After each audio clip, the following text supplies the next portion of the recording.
Address లో నక్షి మేళా సందర్భంగా free shipping across the world. నమస్తే కళ్యాణ్ నమస్తే చక్రవర్తి జయ గారు. గారు. నమస్తే కళ్యాణ్ గారు. రామకృష్ణ గారు అని చెప్పి మనకి మెయిల్ చేశారండి. మరి నేను కాల్ చేయమంటారా నన్ను? చేయండి జయ గారు, చేయండి. రామకృష్ణ గారు.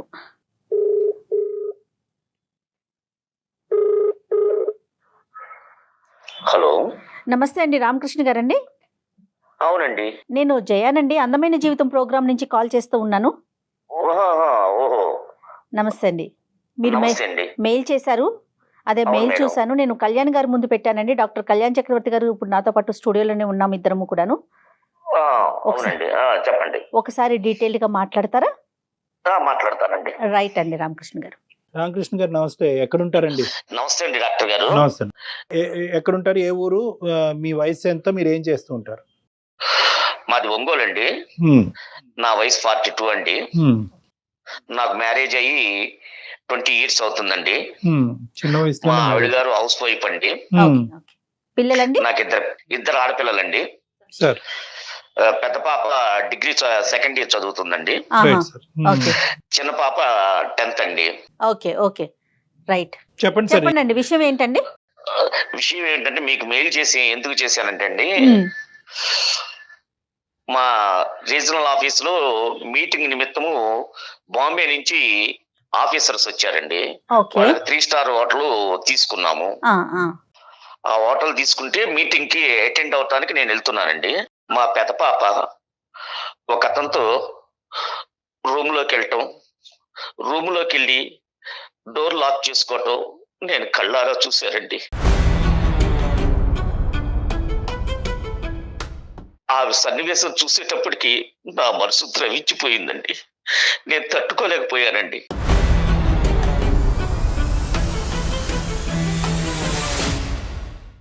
ఆ మీటింగ్ లో కూడా సరిగా పార్టిసిపేట్ చేయలేకపోయానండి. కానీ నేను ఆ చూసిన విషయాన్ని చూసి జీర్ణించుకోలేకపోయానండి. నాకు మనసంతా అదొక విధంగా అయిపోయిందండి. రామకృష్ణ గారు, ఇది ఏంటంటే, బహుశా ఒక తండ్రి తన జీవితంలో ఎప్పుడూ కూడా కల్లో కూడా ఊహించుకున్నటువంటి సంఘటన, చూడాలనుకోకున్నటువంటి సంఘటన. పరీక్షలు ఫెయిల్ అవుతారు, నాన్న వీడిని ప్రేమించానంటారు, నాన్న వాడితో తిరిగానంటారు, సరే అమ్మ అని చెప్పి. ఇప్పుడు ఇదేంటంటే, ఒక తండ్రి ఒక సొంత కూతురు వేరే పరాయి వ్యక్తితో రూమ్ లోపలికి వెళ్ళి తలుపు తీసుకుని వేసుకునేదాన్ని సంఘటన ఒక మీటింగ్ లో పార్టిసిపేట్ చేయటం ఏంటండి, ఒక జీవితంలో పార్టిసిపేషనే మీది క్లోజ్ అయిపోతుంది. అంత భయంకరమైనటువంటి సంఘటన చూడగా. సో నాకు ఇక్కడ ఫస్ట్ కావాల్సినటువంటి పాయింట్ ఏంటంటే, అసలు ఎప్పుడైనా కూడా మీ అమ్మాయి ఇలా చేస్తుంది అనేటటువంటి ఆధారాలు కానీ ఎక్స్పెక్టేషన్ కానీ మీకు ఇంతకు ముందు ఉందా? నెంబర్ 1. ఎప్పుడైనా కూడా పాప ఇలా పక్కదో పడుతుందనే డిస్కషన్, ఆర్గ్యుమెంట్ మీకు మీ భార్య మధ్యన ఎప్పుడైనా జరిగిందా? Boy friend? ఎప్పుడు లేదు, ఇవేమీ లేవు. అసలు ఇంకొక విషయం కూడా అండి, మా ఆవిడ ఏదన్నా విషయం వచ్చినా కూడా, పిల్లల మార్కుల విషయం అడిగినా కూడా వాళ్ళ మమ్మీ దగ్గరికి వెళ్తారు కానీ నా దగ్గరికి వచ్చి, నానా ఇన్ని మార్కులు వచ్చినాయి, మేము దీంట్లో పార్టిసిపేట్ చేస్తున్నాము, మేము ఇక్కడికి వెళ్తున్నామని నాకు ఏం చెప్పరండి. ఆవిడ కూడా అదే విధంగా ఉంటది. నాన్నగారికి చెప్పాలి, నాన్నగారికి చెప్పకపోతే ఎలాగా, నాన్నగారే కదా మిమ్మల్ని అన్ని చూసుకుంటుంది అని కూడా ఆవిడ చెప్పదండి. ఆవిడ అలుసు తీసుకొని వాళ్ళు ఏదైనా కూడా నాకు చెప్పరండి. నేను వాళ్ళతో చాలా ప్రేమగా మూవ్ అవ్వాలనుకుంటానండి. బయటకి ఎక్కడికన్నా తీసుకెళ్లాలనుకుంటాను, బయట ఎక్కడికన్నా వెళ్ళాలనుకుంటాము, టూర్స్ కి వెళ్ళినా, ఏది చేసినా కూడా, ఎక్కడ వెళ్ళినా కూడా వాళ్ళ ఇష్టం వచ్చి వాళ్ళకి కొని పెడుతుంటాను. కేవలం ఉద్యోగం అనేది ఒకటే చూసుకోకుండా మీరు ఫ్యామిలీ పరంగా కూడా దగ్గర అయ్యారు, కానీ వాళ్ళు మాత్రం ఆ డిఫరెన్స్ చూపెడుతున్నారు. ఆ డిఫరెన్స్ ని మీ వైఫ్ ప్రోత్సహిస్తున్నారు అంటున్నారు. నేను అడిగేది ఏంటంటే, ఈ సంఘటన ఎప్పుడు జరిగింది సార్? ఈ సంఘటన జరిగి ఒక 15 days అవుతుందండి. అంతేనా? ఓకే, 15-20 days అవుతుంది. మరి మీ మనసు గాయపడింది, వెంటనే మీ భార్యతో పంచుకోవాలని మీకు అనిపించలేదా? ఆవిడ ఏది చెప్పినా కూడా అటు తిప్పి ఇటు తిప్పి, నీదే తప్పు, నువ్వే చేసావు అని తిప్పి నా వైపే తిప్పేసిద్దండి. అప్పుడు ఏమైందంటే, చిలికి గాలి వాన అవుతుంది, కారం చల్లినట్టుగా అవుతుంది. అదే బయట వాళ్ళు చెప్పారనుకోండి, అదే మీ లాంటి వారు చెప్పారనుకోండి, మీ కార్యక్రమాలు చూస్తున్నాం కాబట్టి మీ లాంటి వారు కౌన్సిలింగ్ ఇచ్చారనుకోండి, బాగుంటుందనే ఉద్దేశంతో అది మీకు ఉద్దేశం మెయిల్ ఒకటి. పెట్టడం ప్లస్ ఏంటంటే జరిగిందండి. ఈ 15 రోజులు బట్టి నరకం అనుభవించి ఉంటారు కదా రామకృష్ణ గారు మీరు. నేను ఎంత బాధపడుతున్నానంటే అదే అదే నా బాధను మీరు అర్థం చేసుకొని హారబుల్ సార్. ఆవిడకి మీరు కౌన్సిలింగ్ ఇస్తారని చెప్పి. ఒకటి రామకృష్ణ గారు ఈ రోజు ప్రత్యేకంగా మాకు ఈమెయిల్ పంపించడానికి కారణం ఏంటంటారు? అంటే మీ భార్య గారికి కౌన్సిలింగ్ ఇవ్వాలనే ఉద్దేశమా, పాపకు బుద్ధి చెప్పి అసలు ఈ వ్యవహారం ఏంటి అనేది తేల్చమనా? ఇది ఆవిడకి తెలియదండి, నేను మీకు మెయిల్ చేసినట్టుగా ఓకే, ఆవిడకి అది తెలియదు. తెలియదులేండి. కానీ మీ ఉద్దేశం ఏంటి? మీకు నాకు మీరేమనుకుంటున్నారు? 2 కూతుళ్ళండి. అవును. 2 కూతుళ్ళని మీకు చెప్పారు కదా. చిన్న పాప కూడా ఉంది. ఈ పాప ఈ విధంగా అయితే చిన్న పాప పరిస్థితి ఏంటండి? సరే సరే, ఆవిడని మాతో కనెక్ట్ చేయండి, ఒకసారి మాట్లాడతారు డాక్టర్ గారు కూడా. అంతే అంతే అంతే. అలాగండి. సరేనండి, ఒకసారి మాట్లాడి ఓకే. చూడండి. दयచేసి लाइन लो नीचे ఉండండి. आप जिस व्यक्ति से बात कर रहे हैं उन्होंने आपके कॉल को होल्ड पर। హలో పద్మ, ఏండి, ఏం చేస్తున్నావు? ఏం చేయట్లేదు. మీరు వెళ్ళిన తర్వాత ఇంక ఇల్లు అది సర్దుకొని పని చేసుకుంటున్నాను. ఏంటి ఫోన్ చేశారు ఇలాగా? ఏం లేదు, నువ్వు ఫ్రీగా వచ్చి కూర్చో, నీకు ఒక విషయం చెప్పాలి. సరే చెప్పండి, ఫ్రీగానే ఉన్నా, కూర్చుందని చెప్పండి. మన ఇంట్లోనే ఒక సమస్య వచ్చింది. ఆ సమస్య గురించి నేను వాళ్ళకి సుమన్ టీవీ వారికి మెయిల్ చేయడం జరిగింది. ఈ రోజు వారే ఫోన్ చేశారు. సమస్య ఏదన్నా ఉంటే ముందు ఇంట్లో మాట్లాడుకుంటేనే కదా సమస్య ఏంటో తెలిసేది. ఎవరో వాళ్ళ దగ్గరికి వెళ్ళి ఎందుకు చెప్పడం? అంత పెద్ద సమస్య ఏముంది మన దగ్గర? పద్మ గారు 15 రోజులు బట్టి రామకృష్ణ గారు తర్జన భర్జనకు లోన్ అవుతున్నారు. పెద్దమ్మాయి కావ్య ఎవరో ఒక పరాయి వ్యక్తితో, రామకృష్ణ గారికి తెలియనటువంటి ఒక వ్యక్తితో ఒక హోటల్ రూమ్ లోపలికి నడుచుకుంటూ వెళ్ళటం జరిగింది. వెళ్ళి అంతటితో ఆగకుండా, అది కాన్ఫరెన్స్ రూమ్ కూడా కాదు, అది hotel room, individual separate room. అందులో సార్ మీ మాటకు అడ్డొస్తున్నానండి. చెప్పండి. మా అమ్మాయి రెస్టారెంట్లకి అది వెళ్ళే అమ్మాయి కాదండి. పద్మగారు, అది మీరు ఖండించండి. ఏదన్నా అది మీకు నమ్మశక్యంగా అనిపించకపోవచ్చు, కానీ అతను కళ్ళతో అతను చూసినటువంటి సంఘటన గురించి వివరిస్తున్నారు. అతను సొంత కూతురు మీద చూసింది అబద్ధం ఆడవలసినటువంటి అవసరం లేదు, లేదంటే అతని కళ్ళు అతను అబద్ధం ఆడేటటువంటి పరిస్థితి కూడా లేదు. ఎందుకంటే అది సొంత కూతురునే అతను కనిపెట్టలేనిది కాదు కదా. వెళ్ళారంట, తలుపేసుకున్నారంట. 15 రోజులు బట్టి ఇదే ఆలోచనతో ఇతను నిద్ర ఆహారాలు లేకుండా ఇతను బాగా మానసికంగా చితికిపోయాడు. మరి భార్యతో చెప్పుకోవచ్చు కదయ్యా, పెళ్ళి ఇష్యూ భార్యతో చెప్పుకోవచ్చు అంటే కనుక ఇటువంటి అంశాలు మా ఇంట్లో చెప్పేటటువంటి ఫ్రీడమ్ నాకు లేదండి. ఆ బాణం అటు తిరిగి వచ్చి ఇటు తిరిగి వచ్చి నా మీదకే నాకే గుచ్చుకునే పరిస్థితి వస్తుంది. అటువైపు వయసు ఎదిగినటువంటి ఆడపిల్లతో కూడా అడగలేనటువంటి. ఏం లేదండి, ఇంట్లో ఆయనదే పెత్తనమండి, ఆయన మాటే వినాలి. మేము ఎవరిమైనా సరే, నా పిల్లలతో సహా. అండి ఏంటండి అసలు మన ఇంట్లో సమస్య? మీరు మన అమ్మాయిని చూసినప్పుడు నాకు చెప్పాలి కదా. అసలు మన పిల్ల అలా రెస్టారెంట్లకి ఎలా వెళ్తుంది అనుకున్నారు మీరు? అదేనా అసలు? బయట మన ఇంట్లో సమస్య మన ఇంట్లో కాకుండా లోపల ఆకలి పొడుస్తారు రేపొద్దున మన పిల్లలు. పద్మ గారు, మా వరకు చెప్పడం అనేది వదిలేసేయండి. అసలు వాస్తవానికి ఈ సంఘటన జరిగిందా, అసలు అతను చూసింది నిజమా అబద్ధం అనేది మీ ఆయన గారితో క్లారిటీ తెచ్చుకోండి. మీ సొంత బిడ్డ గురించి అతను అలా మాట్లాడటం అనేది ఏంటి అనేది మీరు అతని దగ్గర నుంచి క్లారిటీ తీసుకోండి. మన అమ్మాయి రెస్టారెంట్లకి ఎందుకు వెళ్తుందండి అసలు? హోటల్ నాతో చెప్పకుండా ఏ పని చెయ్యదు మన పిల్ల. లేదండి, నా కళ్ళతో నేను చూస్తానండి. నా కళ్ళతో మీ కళ్ళతో మీరు చూసిన అన్నీ నిజం అనుకోవద్దండి. అసలు మన పిల్ల అలాగే వెళ్ళదు.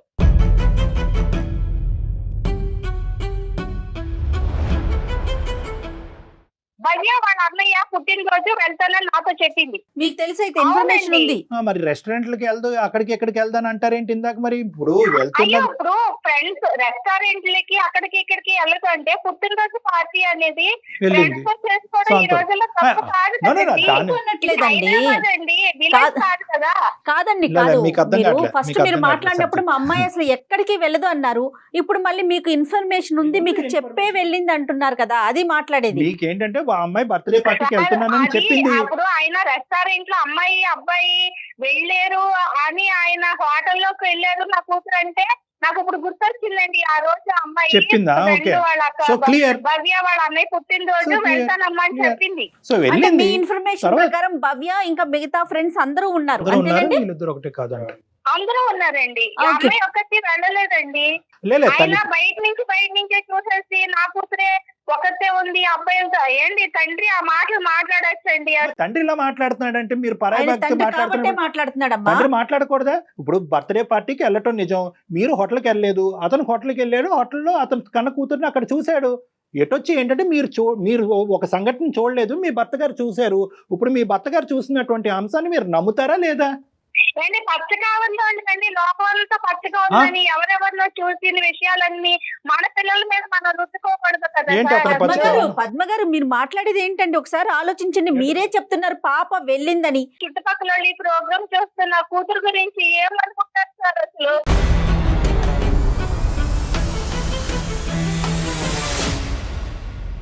అసలు ఈ తప్పులన్నీ చేయటానికి కారణం, ఇవన్నీ జరగటానికి కారణం నువ్వు పిల్లల్ని వెనకేసి రావటం, వాళ్ళని ఎక్కడికంటే అక్కడికి పంపించటము, నువ్వు తోడెళ్లకుండా ఉండటం చేయటం వల్లే వాళ్ళు ఈ విధంగా చేయగలిగారు. నేను ఎప్పుడన్నా వచ్చాననుకో, నేను ఎప్పుడన్నా అడిగాననుకో, నువ్వేమంటావు? నీకు తెలియదులే, ఆడపిల్లలు అని చెప్పి నా మాట ఎప్పుడన్నా దూరనిచ్చావా? నా మాట ఎప్పుడన్నా లెక్క చేశారా మీరు? మీకేమన్నా నేను తక్కువ చేశానా? మీకంటే ఎక్కువ నేనే అడిగామండిగా. హోటల్కి వెళ్దామా, రెస్టారెంట్కి వెళ్దామా, లేదంటే వేరే టూర్ ఎక్కడికన్నా వెళ్దామా అని నేనే అడిగామన్నా, మిమ్మల్ని తీసుకెళ్ళామన్నా లేదా? బర్త్డే పార్టీకి వెళ్ళిందండి అని చెప్పి నాకు ఏ రోజన్నా చెప్పావా?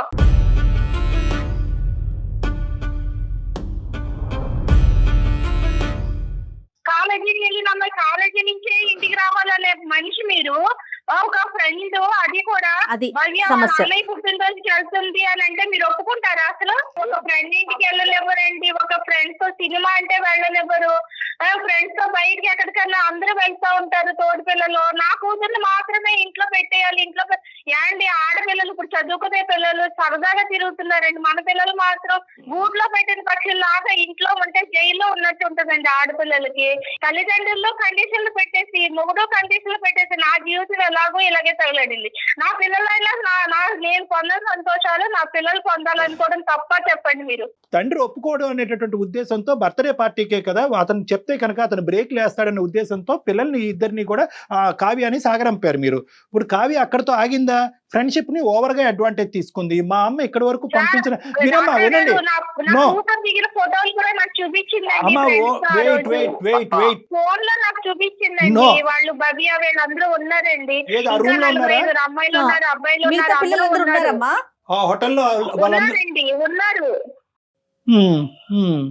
సరే అమ్మ ఒకటి అందరూ ఉన్నారండి. లేకపోతే నేను ఇంత ధైర్యంగా ఎలా చెప్తాను? అవునా, అయ్యో నాకు తెలియకుండా నా కూతురు అలా ఎలా చేసిందని నేను కూడా ఆలోచిస్తాను కదండి. ఇంత వాదిస్తున్నాను అంటే నా మాటలో నిజం ఉండబట్టే కదా వాదిస్తున్నాను నేను. ఫస్ట్ ఆఫ్ ఆల్ మాకు మోస్ట్ ఇంపార్టెంట్ థింగ్ ఏంటంటే మీ అమ్మాయి సేఫా కాదా అనేటటువంటిది మాకు కావాలి.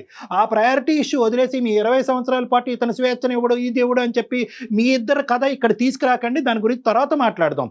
ఎవరు ఎక్కువ స్వేచ్ఛను ఇచ్చారు, ఎవరు అసలు స్వేచ్ఛనే ఇవ్వలేదు అనేటటువంటి మీ ఇద్దరి మధ్యన ఉన్న డిఫరెన్స్ ని తర్వాత బ్యాలెన్స్ చేద్దాం. ఈ రోజు 3 పాయింట్స్ మాకు చూసేటటువంటి ప్రేక్షకులకి, ఈజ్ యువర్ గర్ల్ సేఫ్ అనేది మాకు కావాలి. సో బర్త్డే పార్టీకి వెళ్తుందని తెలుసు, అదే హోటల్కి వెళ్తుందని కూడా తెలుసు, ఆ అమ్మాయితో పాటు వేరే వాళ్ళు ఉన్నారు అని తెలుసు. ఓకే వేరే హోటల్ అని తెలుసు. కానీ వాస్తవానికి ఏంటంటే ఇక్కడ అమ్మాయి అబ్బాయి కాకుండా రూమ్ లో వేరే వాళ్ళు కూడా ఉన్నారు. ఆ ఫోటోలు కూడా ఆధారంగా మీ అమ్మాయికి చూసింది అన్నది కూడా మీరు ఈ రోజు మాకు చెప్తున్నారు. మీరు దశల వారి చెప్తున్నారు. సో ఇంతవరకు అయితే మీ అమ్మాయి సేఫే కదా. సో ఒక అబ్బాయితో అయితే ప్రత్యేకంగా వెళ్ళి మీ హస్బెండ్ చూసినటువంటి సన్నివేశాన్ని అయితే కనుక అది నిజం కాదు. ప్రత్యేకంగా ఒక అబ్బాయితో పాటు ఆ రూమ్ లోకి వెళ్ళి తలుపు వేసుకున్నటువంటి సీన్ అయితే ఇక్కడ లేదు, అవునా? Okay, so your girl is safe. Ramakrishna గారు మీ అమ్మాయి సేఫ్ అంటండి. మీ అమ్మాయి సేఫ్. అక్కడ ఏంటంటే రూమ్ లోపలికి వెళ్ళినటువంటి మీ ఆడపిల్ల రూమ్ లోపల వేరే వాళ్ళు కూడా ఉన్నారంట, ఈ అమ్మాయి ఒక్కతే లేదంట. నేను అనుకోవట్లేదండి. ఆయన కన్న పిల్లల మీద, ఆయన పెంపకం మీదే ఆయనకి నమ్మకం లేదండి. ఇంకా పిల్లల మీద ఏం నమ్మకం ఉంటుందండి తండ్రిగా?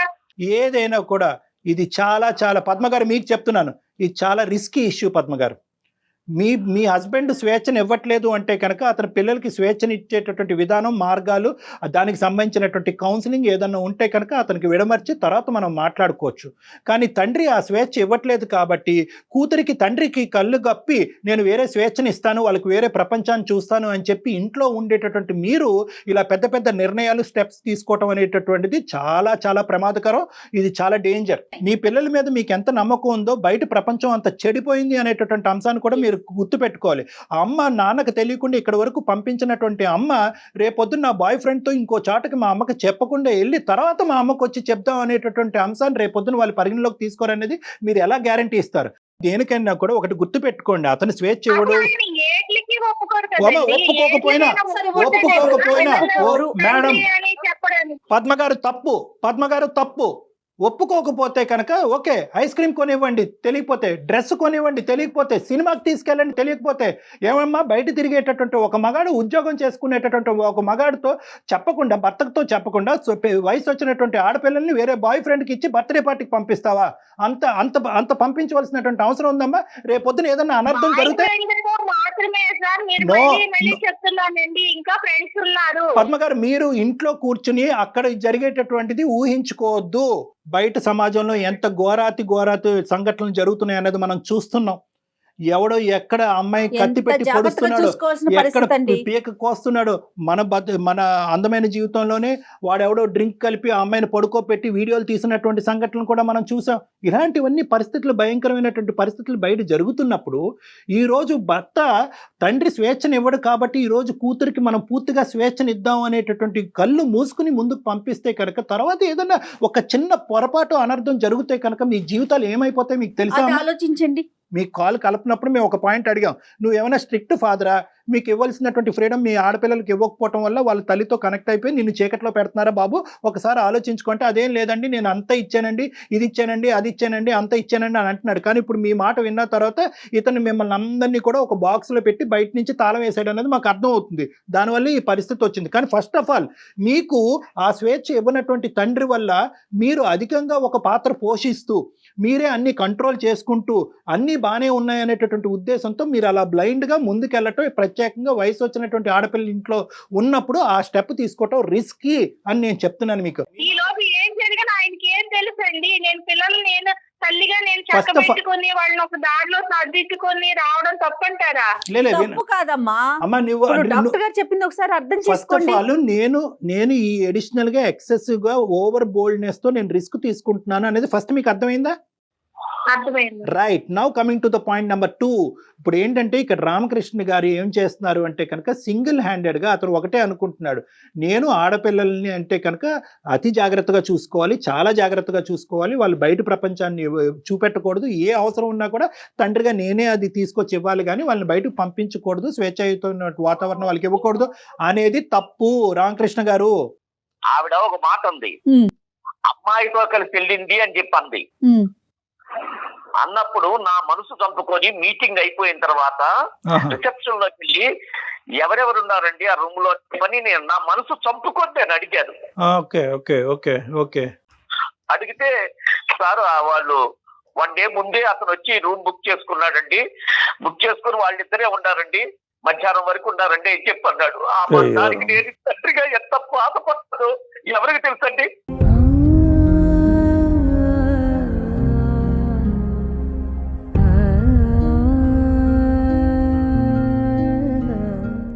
ఇప్పుడు ఆవిడేమంటారో మరి పద్మగారు, ఇప్పుడు వరకు 10 మంది ఉన్నారు 10 మందితో ఉన్న ఫోటోలు చూసాను అన్నారు. మరి ఆ ఫోటోలు ఎప్పుడువో అవి పద్మగారు?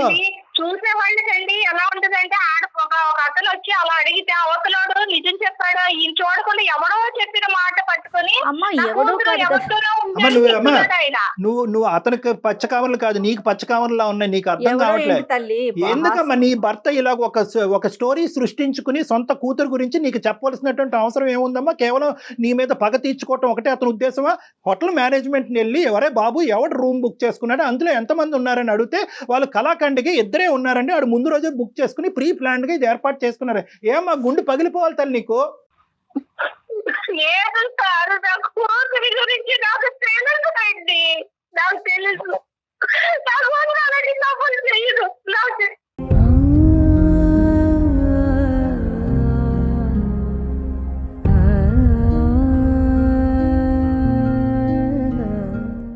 కథంతా కాదు, నిజంగా ఎవరైతే కనుక ఆ మేనేజర్ తో మీరు వెళ్ళి మాట్లాడారో అతనితో details ఒకసారి ఈ చూపించగలరు. మేడం గారిని వెళ్ళి మాట్లాడిపించండి, మీ భార్య గారిని. తీసుకెళ్ళండి. ఎవరెవరు ఆ రోజు ఎంతమంది, ఇది ఎందుకంటే చాలా రిస్క్ ఇష్యూ, దీని గురించి ప్రత్యేకంగా మనం మాట్లాడుకోవాలి. అక్కడ వాళ్ళిద్దరు వాలంటరీగా అడల్ట్స్ కాబట్టి వాళ్ళిద్దరు వాలంటరీగా రూమ్ లోకి వెళ్ళారా, ఇంకా ఏమైనా పెద్ద సంఘటన జరిగిందా, ఆ సంఘటన మీ అమ్మాయి మీతో చెప్పుకోలేకపోతుందా, ఈ అంశం కూడా మనం మాట్లాడుకోవాలి. ఈ రోజు ఇది చాలా ప్రత్యేకమైన ఇంపార్టెంట్ ఇష్యూ. ఇది మీరు చెడ్డ ఫాదర్ కాదు, ఆవిడ చెడ్డ మదరు కాదు, మీరిద్దరు చక్కటి పేరెంట్సే, కానీ ఎటొచ్చి మీ ఇద్దరి మధ్యన ట్రాన్స్పరెన్సీ అండర్స్టాండింగ్ లేదు కాబట్టి ఆ ఆడపిల్లలు వాళ్ళ దారి వాళ్ళు చూసుకుంటున్నారు. కాబట్టి ఇక్కడ ముఖ్యమైనటువంటి అంశం ఏంటంటే అసలు మీ ఆడపిల్ల ఈ రోజు సేఫ్ జోన్ లో ఉందా లేదా అన్నది చూడండి. Yes. ఎవరు ఆ అబ్బాయి, ఎందుకు ఆ రూమ్ ముందుగానే బుక్ చేశాడు, ఎందుకు వీళ్ళిద్దరే ఎందుకు వెళ్ళారు, తర్వాత తల్లి దగ్గరకు వచ్చి అమ్మాయి ఈ ఫోటో ఆ ఫోటో అని చెప్పి తల్లి దగ్గర ఈ అమ్మాయి ఇంకో కొత్త కథ ఎందుకు అల్లుతుంది, ఇవన్నీ విడమర్చవలసినటువంటి ముఖ్యమైనటువంటి అంశం. ఇది మీ ఇద్దరు మంచి పేరెంట్స్ అయినా కూడా మీరు పెంచినటువంటి విధానంలో మాత్రం transparency, understanding, equal share of affection and love లేవు. నేను వెళ్ళి చూడకుండా అయితే నమ్మలేండి ఈ విషయం. చూడమనే చెప్తున్నాం. వెళ్ళి కనుక్కున్న తర్వాత నేను అప్పుడు మాట్లాడతాను. ఒకసారి మీరు చూసిన తర్వాత ఒక్కసారి ముందు మీ వైఫ్ అండ్ హస్బెండ్ ఇద్దరు డాక్టర్ గారిని కలవండి. నేను మీకు నెంబర్ షేర్ చేస్తాను. మీకు ఒక నమ్మకం వచ్చిన తర్వాత పద్మ గారు ఏది నిజం ఏది అబద్ధం అన్న తర్వాత ఆ తర్వాత మనకు 2 పాయింట్స్ ఉంటాయి. ఈ అమ్మాయిని మీరు Safe zone లో ఒకప్పుడు ఇదే ఉండాలి. నిజం అయ్యి ఉంటే కనుక ఈ అమ్మాయిని ఎలా కాపాడుకోవాలి, ఆ అమ్మాయి భవిష్యత్తుని ఇంటి పరువుని ఎలా కాపాడుకోవాలి నెంబర్ 1. నెంబర్ 2 ఏంటంటే మీ ఇద్దరు అన్యోన్యంగా ఉంటూ పిల్లల విషయంలో భార్యాభర్తలుగా మీరు ఏదన్నా అవ్వనివ్వండి, పిల్లల విషయంలో ఒకే ప్లాట్ఫామ్ మీదకి వచ్చి ముందుకు ఎలా వెళ్ళాలి. ఎందుకంటే రేపొద్దున పెళ్లిళ్ళు ఉంటాయి, ఉద్యోగాలు ఉంటాయి, ముందు కదా ఉంది. బోల్డ్ అని కథలు ఉంటాయి. ఇలా ఈ మాత్రం దానికి ఇలా కొట్టుకు చచ్చిపోతూ ఉంటే మీ ఇద్దరు వాళ్ళ భవిష్యత్తు ఏమైపోద్ది. రైట్ అండి. ఉంటాను రామకృష్ణ గారు, పద్మ గారు. ఓకేనమ్మా, థ్యాంక్ యూ, నమస్తే. స్పందించినందుకు సుమన్ టీవీ వారికి మీకు ధన్యవాదాలు. ధన్యవాదాలు. నమస్తే అండి. నమస్తే. Thank you. నమస్తే మేడం. నమస్తే అండి. నమస్తే డాక్టర్ గారు. నమస్తే నమస్తే మేడం. అమ్మ. కంగారు ఏం పడకండి, ఏం పద్మ కాదు. గారు ఏం ఉండదు, మంచి డోంట్ జరుగుతుంది. వరీ. ఇది ఏంటంటే కనుక మనకి రాంగ్ యాంగిల్లో మనకి నిజాలు తెలిసినా కూడా దానికి పరిష్కార మార్గాలు 100 ఉంటాయి. అనవసరంగా మనసులు ఇదయ్యి బాధపడకండి, నా దగ్గరికి రండి ఒకసారి. మీరు ఇంతకు ముందే అన్నారు అందమైన జీవితానికి అనవసరంగా చెప్పేశారు అని. చూడండి ఇప్పుడు ఒక సొల్యూషన్ వచ్చే అవకాశం కనిపిస్తా ఉంది మీకు. రైట్ అండి. బాయ్ అమ్మా, రైట్. అలాగే ఓకే రైట్ అండి. వాళ్ళు వస్తే కనుక ఒకసారి మీరు కన్సల్టేషన్ మాట్లాడదాం, చేస్తే తప్పకుండా మాట్లాడదాం. బాగుంటుంది. రైట్ అండి. నమస్తే కళ్యాణ్ గారు. నమస్తే.